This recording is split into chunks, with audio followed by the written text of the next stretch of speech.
বড় আর শান্ত ছিল জঙ্গলটা। সেখানে থাকতো ছোট্ট একটা কুকুর, একা একা। তার কোনো পরিবার ছিল না, কোনো বন্ধুও ছিল না। প্রতিদিন কুকুরটা খুব দুঃখ পেত, একা একা লাগতো। সে কারো সাথে খেলতে চাইতো, কিন্তু জঙ্গলটাই ছিল তার একমাত্র ঠোঁট। একদিন কুকুরটা কিছু বেরির গাছ পেল। গাছগুলো ভর্তি ছিল রসালো লাল বেরি দিয়ে। কুকুরটা একটা বেরি খেল, খুব মিষ্টি। সে ভাবল, হয়তো আমি এই বেরিগুলো বাজারে বেচতে পারবো।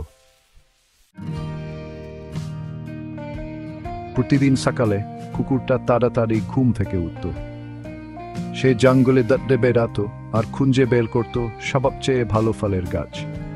সে সাবধানে পাকা ফলগুলো পাড়াতো, আম, বেরি আর পেয়ারা। সে সবগুলো একটা ঝুড়িতে রাখত।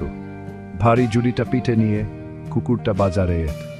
লোকজন অবাক হয় একটা কুকুরকে ফল বিক্রি করতে দেখে, কিন্তু ফলগুলো এত ভালো ছিল তারা সব কিনে নিত। কিছু পয়সা পেয়ে সে খুব খুশি হত। একদিন কুকুরটা বাজারে আসছিল।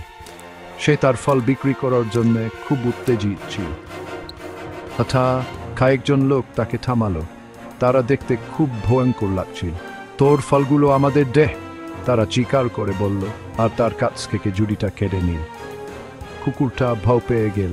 সে কি করবে বুঝতে পারছিল না। তার কষ্ট করে জোগাড় করা ফলগুলো চলে গেল।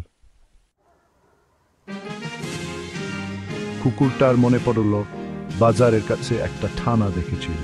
সে দাঁড়ে থানা গেল আর জোরে জোরে ঘেউ ঘেউ করতে লাগলো। পুলিশরা বেরিয়ে এলো। একটা একটা কুকুর এত জোরে ঘেউ ঘেউ করছে দেখে অবাক হলো। কুকুরটা ঘেউ ঘেউ করতে করতে তার নাক দিয়ে বাজারের দিকে ইশারা করলো। পুলিশরা বুঝতে পারল। তারা কুকুরটার পিছু পিছু বাজারে গেল। কুকুরটা ডাকাতদের দেখে তাদের দিকে ঘেউ ঘেউ করতে লাগলো। পুলিশ ডাকাতদের ধরে ফেললো আর কুকুরটার ফলের ঝুড়ি ফিরিয়ে দিল। কুকুরটা খুব খুশি হলো। সে তার লেজ নাড়ল আর পুলিশদের হাত চাটল। সে বুঝতে পারলো সে একা হলে ভালো মানুষ তাকে সাহায্য করবে।